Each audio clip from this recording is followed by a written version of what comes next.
श्री अरबिंदो के लाइफ और वर्क्स पर मैं एक वीडियो पहले बना चुकी हूँ, आपने देखा ही होगा। और आज कुछ मल्टीपल चॉइस क्वेश्चंस देखते हैं जो उनके बारे में पूछे जाते हैं।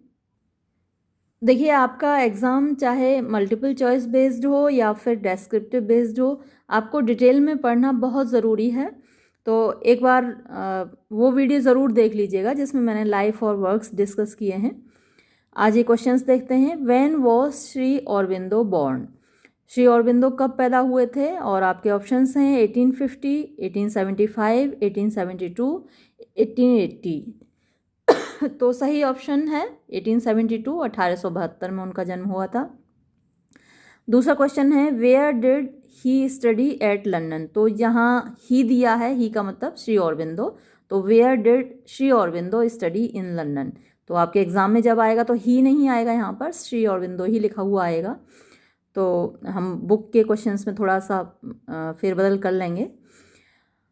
तो वो लंदन में कहाँ पढ़े थे? सेंट पॉल्स में, Oxford University, Loreto convent school या नन ऑफ दीज? तो इसका सही जवाब है ए, सेंट पॉल्स।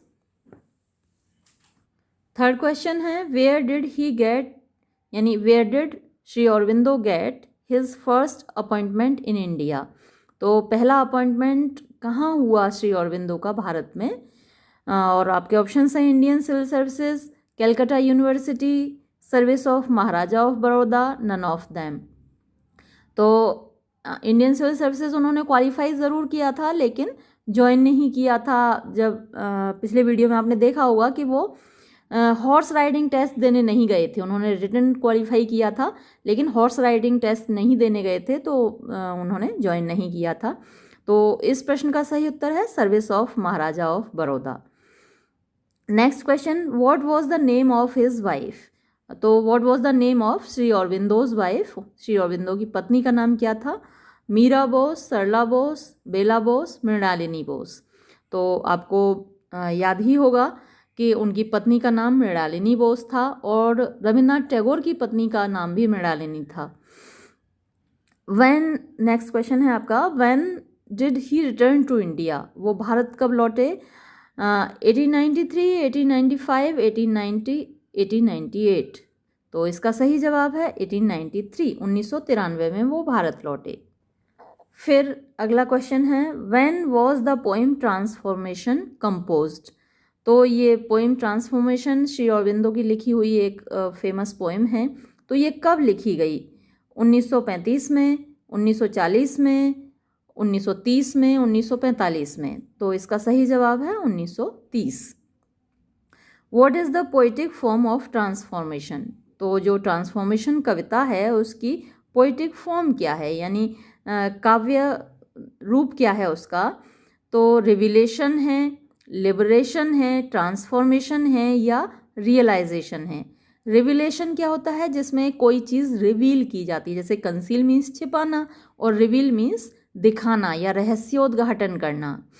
और लिबरेशन होती है मुक्ति। ट्रांसफॉर्मेशन क्या होता है? किसी एकदम जो परिवर्तन होता है, जैसे कि हम मरने के बाद हम आत्मा बन जाते हैं, ये कहा जाता है, तो हमारा ट्रांसफॉर्मेशन हो जाता है, हम एक्चुअली नहीं मरते, हम शरीर के बजाय एक आत्मा बन जाते हैं, तो वो ट्रांसफॉर्मेशन है, चेंज हो जाता है कम्प्लीटली।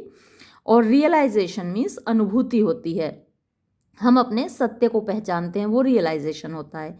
तो जो ट्रांसफॉर्मेशन है उसकी पोइटिक फॉर्म क्या है, यानी वो किस चीज़ को दर्शाती है?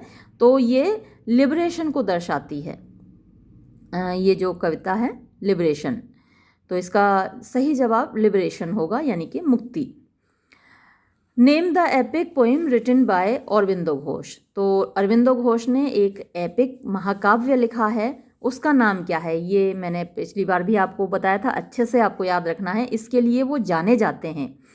तो उनके महाकाव्य का नाम है सावित्री। हालांकि ऑप्शंस पढ़ लेते हैं, Savitri, the life divine, transformation, name, none of these. तो इनमें से सही जवाब है सावित्री, ये तो आपको अच्छे से याद रखना है। In which year Savitri was published? तो सावित्री कब प्रकाशित हुआ? ऑप्शंस हैं आपके 1954, 1960, 1950, 1970। तो ये आपको याद रखना है। पहले भी मैंने आपको बताया था 1954 आपको याद रखना है। 1954 में सावित्री पब्लिश हुआ। In which year Ilion was published, Ilion कब प्रकाशित हुआ, ये भी उनका एक वर्क है, उनकी एक रचना है इलियन। 1957, 1959, 1958, 1960। तो इलियन कब पब्लिश हुआ, ये इसका ऑप्शन है, सही उत्तर है ए 1957 इलियन, और 1954 ये सावित्री का है। तो दोनों का ही उत्तर ए है, 1954 सावित्री और 1957 Ilion. What is the theme of Ilion? तो आपका अगला क्वेश्चन है कि इलियन की थीम क्या है। अच्छा, इलियन को आप कैसे याद रखेंगे? इलियड अगर आपको मालूम है, होमर ने इलियड लिखा है। इलियड और ओडिसी ग्रीक पोइट है, मैंने कई बार बताया भी है आपको अपने वीडियोज़ में कि ग्रीक पोइट है होमर, उसके दो प्रसिद्ध एपिक हैं इलियड और ओडिसी। तो नाम देखिए मिल रहा है ना, इलियन और इलियड। तो इलियड की जो पृष्ठभूमि है वो ट्रोजन वॉर है, तो इलियन की भी पृष्ठभूमि क्या रहेगी? हाँ, ट्रोजन वॉर ही रहेगी। तो ये आप आसानी से पहचान पाएंगे, इलियड और इलियन, इसको याद कर लीजिए। अच्छा, ऑप्शंस हमें क्या दिए गए हैं? Roman war, Trojan war, national movement और नन ऑफ दीज, ये 4 ऑप्शन हमको दिए गए हैं। तो आपको याद क्या रखना है? ट्रोजन वॉर, इलियड से याद रखिए। होमर ने ट्रोजन वॉर पे इलियड लिखा है और अरविंदो घोष ने उसी वॉर को लेके लिखा है Ilion. Next question, what is the theme of the poem Savitri? तो सावित्री जो पोएम है उसकी थीम क्या है? रिविलेशन यानी रहस्योद्घाटन, रियलाइजेशन यानी कि आत्मानुभूति, योगा, तो योग से आप परिचित ही हैं, ट्रांसेंडेंस ऑफ मैन, ट्रांसेंडेंस होती है पारलौकिकता, ऑफ मैन मनुष्य की। तो आपको लग रहा होगा कि सावित्री में ये तो सारी चीज़ें होनी चाहिए वैसे तो यहाँ वैसे तो ऑल ऑफ दीज आना चाहिए था, लेकिन अब क्योंकि इसमें ऐसा तो कोई ऑल ऑफ दीज दिया हुआ नहीं है, तो हम इसको लगाएंगे, इसका answer D, transcendence of man, मनुष्य की पारलौकिकता। Satyavan is the symbol of, Satyavan किसका प्रतीक है, किस चीज़ का सिंबल है? Truth and beauty, universality, mortality, none of these. तो सत्यवान इस ग्रंथ में, सावित्री में, ट्रुथ एंड ब्यूटी का सिंबल है। वो बहुत खूबसूरत भी है और सत्य मीन्स ट्रुथ होता है, तो वो ट्रुथ एंड ब्यूटी दोनों का सिंबल है। Savitri is the symbol of, Savitri किस चीज़ का प्रतीक है? लव, प्रेम का, डिवोशन यानी समर्पण का, पावर, शक्ति का। तो और चौथा ऑप्शन हमारे पास है ऑल ऑफ दीज, इन सभी का। तो जाहिर सी बात है कि सावित्री इतना ज़्यादा प्रेम करती है सत्यवान से कि वो अपने, जब उसको पता चला कि 1 साल ही वो जिएगा और उसको सबने समझाया कि भाई तुम इससे शादी मत करो, तो ये तो 1 साल ही ज़िंदा रहेगा, लेकिन फिर भी वो नहीं मानी वो, क्योंकि उसका जो प्रेम था वो सच्चा था। तो वो लव का सिंबल भी है। डिवोशन, देखिए वो अपने पति के लिए दिन रात जीती है, सब कुछ अपने पति के लिए करती है, तो वो डिवोशन, समर्पण का भी प्रतीक है। पावर, देखिए वो भारतीय नारी है जो अपने पति से प्रेम करती है, उसके प्रति समर्पित है, लेकिन वो कमज़ोर नहीं है ना। ऐसा माना जाता है कि भारतीय नारियां कमज़ोर होती हैं क्योंकि वो अपने पति को परमेश्वर मानती हैं और उसकी पूजा करती हैं, उसके अनुसार चलती हैं, तो वो कमज़ोर होती हैं। नहीं, सावित्री कमज़ोर नहीं है, वो पावर का भी प्रतीक है। वो इतनी ताकतवर है कि वो अपने पति के प्राण यमराज से वापस ले आती है, तो वो एक पावर का सिंबल भी है। तो यहाँ हम जो आंसर लगाएंगे, यहाँ ऑल ऑफ दीज, ये इन सभी का प्रतीक है सावित्री। नेक्स्ट क्वेश्चन है the life divine deals with, तो ये उनकी रचना है द लाइफ डिवाइन। तो ये किस चीज़ से संबंधित है? The meeting with supreme being, meeting यानी कि मिलन, विद सुप्रीम बीइंग यानी ईश्वर से, सेल्फ रियलाइजेशन, आत्मानुभूति, नोइंग अल्टीमेट, नोइंग मीन्स जानना, अल्टीमेट यानी कि ईश्वर को। तो और चौथा ऑप्शन है हमारे पास ऑल ऑफ दीज। तो जाहिर सी बात है कि ये इन तीनों से संबंधित है, लाइफ डिवाइन यानी दैवीय जीवन। तो हम यहाँ सही आंसर लगाएंगे ऑल ऑफ दीज, ये सभी।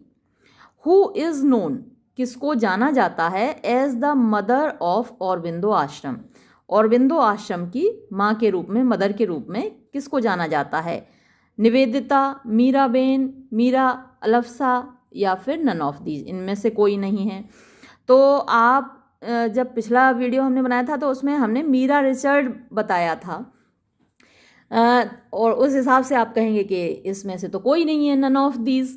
लेकिन जो मीरा अल्फासा नाम है, ये इनका जो शादी से पहले का नाम है वो मीरा अल्फासा ही है, और शादी के बाद उनका जो सरनेम हुआ, क्योंकि जिनसे उन्होंने शादी की उनका सरनेम रिचर्ड था, तो इनका नाम भी मीरा रिचर्ड हो गया।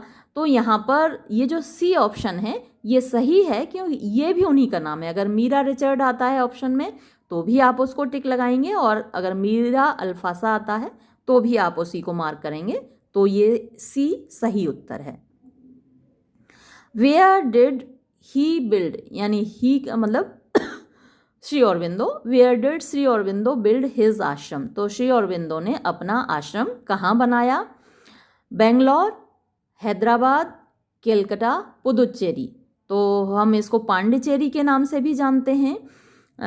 उनका आश्रम पौंडीचेरी में ही है, जिसका नाम पुदुचेरी भी है और पौंडीचेरी भी है। तो अगर पौंडीचेरी आता है तो भी आपको टिक करना है, और पुदुचेरी आता है तो भी आपको यही आंसर चूज करना है। Next question, which university awarded him national prize, तो किस विश्वविद्यालय ने उनको राष्ट्रीय पुरस्कार दिया था? Andhra university, Bengal university, Tamil university, Kerala university. तो इसका सही उत्तर है आंध्रा यूनिवर्सिटी।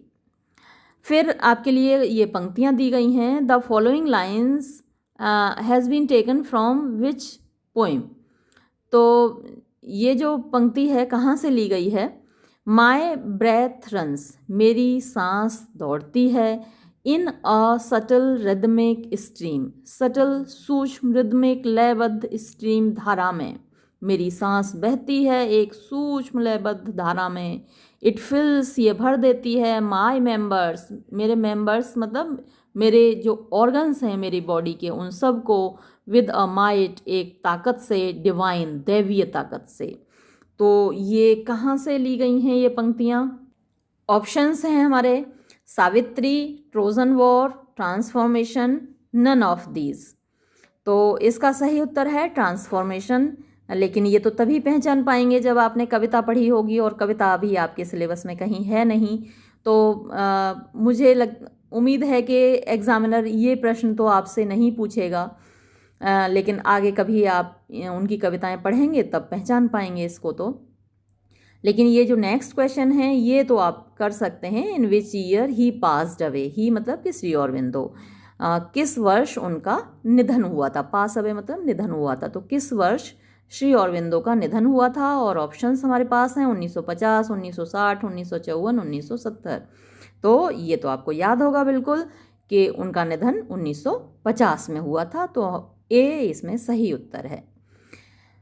तो यही प्रश्न है मल्टीपल चॉइस हमारे पास जो श्री अरबिंदो पर हैं। लेकिन फिर भी मैं बार बार आपको यही कहूँगी कि आप डिटेल में स्टडी कीजिए, भले ही आपका question paper multiple choice based हो, क्योंकि डिटेल में स्टडी करना इसलिए आवश्यक है। अभी आपसे शॉर्ट आंसर टाइप क्वेश्चंस भी पूछे जा सकते हैं, और ये जो 20 प्रश्न हैं या कहीं आपको 30 प्रश्न मिल जाएं, वो पूरे उनके लाइफ और वर्क्स को कवर नहीं कर सकते। तो मैंने जो पिछला वीडियो बनाया था उनमें उसमें उनके लाइफ और वर्क्स को कवर किया था, तो उनमें से कहीं से कुछ भी पूछा जा सकता है।